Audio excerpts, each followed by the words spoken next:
একটু চিকেনটাকে অন্যরকম করে কারি বানাবো। তো তার জন্য আমি দেখুন দই দিয়ে দিচ্ছি ওই 4 চামচ মতন। এখানে আমার 800 গ্রাম চিকেন নেওয়া আছে, মানে 800 গ্রাম চিকেনে আপনার 2 চামচ করে পার গ্রাম যদি ধরে হাফ চামচ করে ধরেন, তাহলে 800 গ্রামে 4 চামচ মতন দই দিতে হবে আপনাকে। আর হলুদ সামান্য, কালারটা আমি খুব করবো না। আর নুন দেব, দিয়ে এটা ম্যারিনেট করে আধা ঘন্টার জন্য রেখে দেব ভালো করে। আর একটু সর্ষের তেল 2 টেবিল স্পুনের মতন দিয়ে ভালো করে এরকম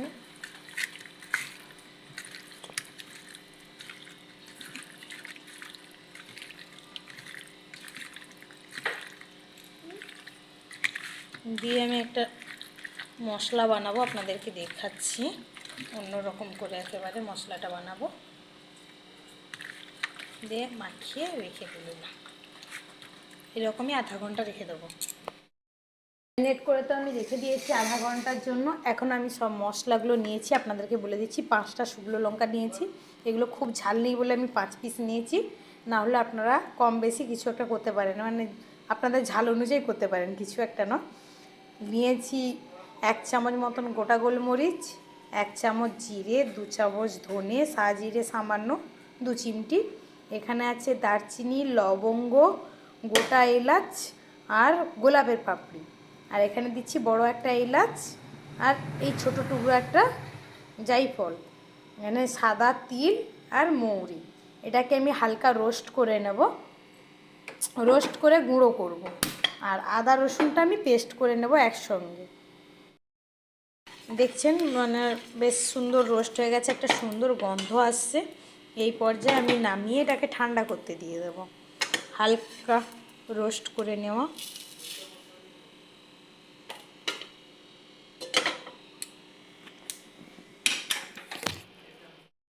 চামচ মতন তেল দিয়ে দিয়েছি।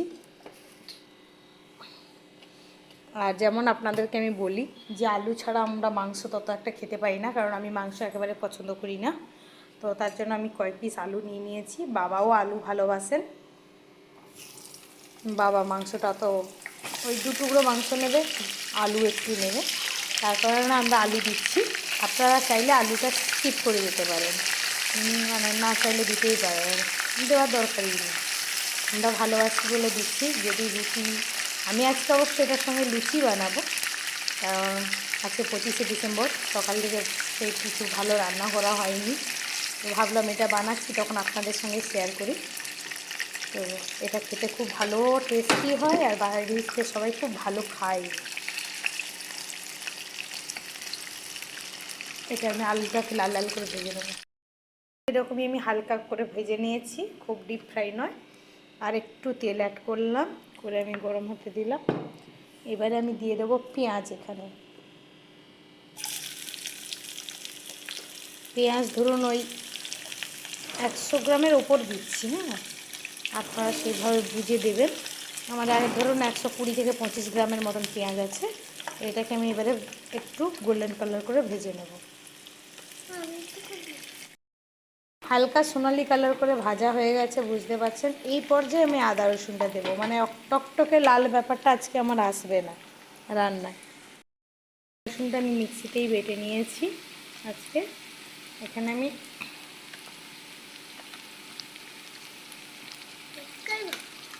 করো, আমার ছোটো ছেলে রান্না করছে।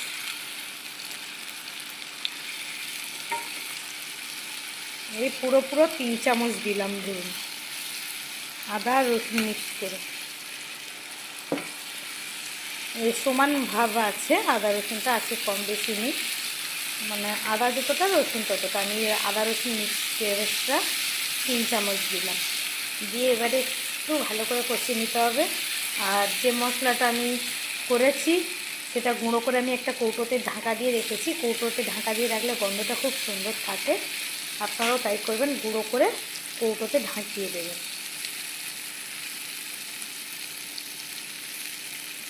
এই আদা রসুন মিক্সিতে বাটলে একটা প্রবলেম, কোথায় গোটা একটা থেকে যায় বোঝা যায় না, খুব মুশকিল আঙুল ঢুকিয়ে না দেখলে। একটা দানা থেকেই গেছিলাম, ফেলে দিলাম ওই জন্য। মশলাটা অনেকটাই ফ্রাই হয়ে গেছে। এবারে যে আমি চিকেনটা আধা ঘন্টা হয়ে গেছে ম্যারিনেট করে রেখেছি ওটা দিয়ে দিলাম। দিয়ে এবারে ভালো করে প্রথমে ফুল ফ্লেমে 5 মিনিট কষাবো। ফুল ফ্লেমে কষাচ্ছি এখন। এই পর্যায়ে আমি এই যে মশলাটা রেডি করে আমি কন্টেনারে ঢাকা দিয়েছিলাম, এটা কিন্তু খুব মিহি করে ইয়ে করবেন না, একটু দারদারা টাইপের, মানে একটু দানা দানা থাকবে, এইভাবে করবে। এখন আমি ফুল 2 চামচ দিয়ে দিচ্ছি, আর বাদ বাকিটা বাদে অ্যাড করব।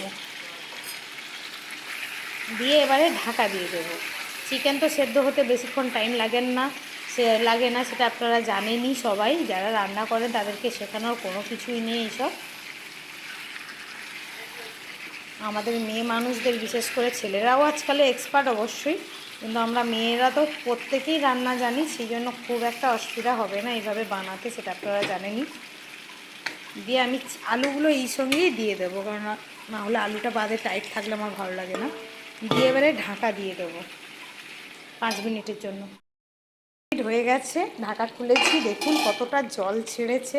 এবারে গ্যাসটা আমি মানে লো করে দিয়েছিলাম, এবারে আমি আবার হাই করে দেবো, কেননা অলরেডি চিকেন ধরুন বলা যায় যে অনেকটাই বয়েল হয়ে গেছে, 60%-এর বেশি বয়েল হয়ে গেছে, 70% বয়েল হয়ে গেছে। পজিশন দেখেই বুঝতে পারছেন, হাড্ডি থেকে মাংস ছাড়তে শুরু করে দিয়েছে।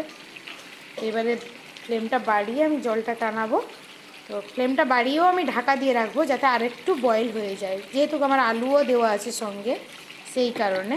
আর চিকেনটা একটু সফট হলেও খেতে ভালো লাগে সবারই, তো তার কারণে আমি আরও ঢাকাটা দিয়ে দিচ্ছি। ঢাকাটা দিয়ে হাই ফ্লেমে জলটা টানা করাবো আর কি।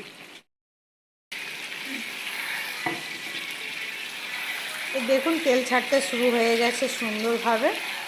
তো এখানে আমি একটু গ্রেভি অ্যাড করব বলে সামান্য জল গরম করতে দিয়েছি, এই ধরুন হাফ বাটি মতন, ছোটো বাটির হাফ বাটি, যেহেতু এটা একটু গ্রেভি অ্যাড করব। আলু টালু সব সেদ্ধ হয়ে গেছে আমার, আর কিছু লাগবে না, তো এই কারণে। এবারে যে আর বাদ বাকি মশলাটা যে আমার বাকি আছে, আমি যতটা মশলা গুঁড়ো করেছি কিন্তু পুরোটাই লাগবে, ঠিক আছে, কিন্তু ফ্লেভারের জন্য আমি লাস্টে আর বাদ বাকিটা অ্যাড করলাম। আপনারাও তাই করবেন, তাহলে মশলার ফ্লেভারটা খুবই সুন্দর লাগে।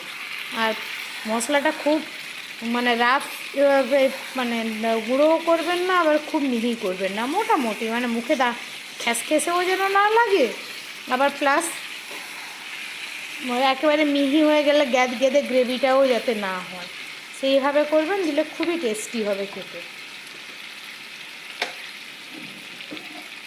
আর ঝালটা আপনাদের নিজস্ব চয়েস। এবার আমি জলটা গরম করে নিয়েছিলাম, ওটা ঢেলে দিচ্ছি। হ্যাঁ, তেলটা পুরো ছেড়ে গেছে, দেখতেই পাচ্ছেন পুরো সাইড দিয়ে তেল ভেসে উঠেছে। আমি জাস্ট গরম জল অল্প করে, আর আমি কিন্তু এটা খুব হলুদ ইউজ করিনি, ওই ম্যারিনেটে জাস্ট হলুদ দিয়েছিলাম ওইটুকুই। এর কালারটা বললাম না একটু চেঞ্জিং হবে, তো সেটা আশা করি আপনাদেরকে বোঝাতে পারছি। আমার ফোনের ক্যামেরাটা মাঝে মাঝে ডিস্টার্ব করছে, হাত দিয়ে মুছতে লাগছে, কড়াইয়ের পাশে ধরেছি বলে।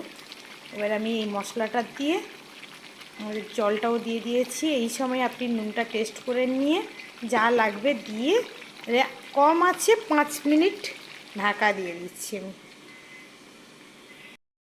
এবারে দেখতে পাচ্ছেন ঘন হয়ে গেছে, আমি একটু গ্রেভি রাখছি, কারণ লুচি দিয়ে খাবো বললাম, যেটা বললাম একেবারে ড্রাইটাই আমরা পছন্দ করি না, তার কারণে। আর আমি তেলের পরিমাণটা কম দিয়েই করার চেষ্টা করেছি ননস্টিক কড়াইতে। আপনারা যদি তেল ভালোবাসেন তাহলে একটু তেল বেশি দিতে পারেন, প্রবলেম নেই। তো আমাদের অপার রেডি। গ্যাসটা অফ করলাম। এখানে শীতকাল বলে আমি গরম মানে ধনে পাতাও অ্যাড করলাম না বা মেথিও দিলাম না, কারণ এমনি যে আমি ড্রাই মশলাটা ফ্রাই করেছি ওতেই খুব টেস্টি হয়, ফ্লেভারও সুন্দর আর টেস্ট হয় খুব, মানে কোনো চিকেনের বাজে স্মেল আসবে না, কিছু না। আমরা যেমন আর সব গরম মশলা টশলা তো সব রোস্ট করেই দেওয়া আছে, যেহেতু ফ্লেভার খুবই সুন্দর বেরোচ্ছে, তার কারণে আমি আর ঠান্ডার দিনেও হলেও আমি আর ধনে পাতাটা অ্যাড করলাম না।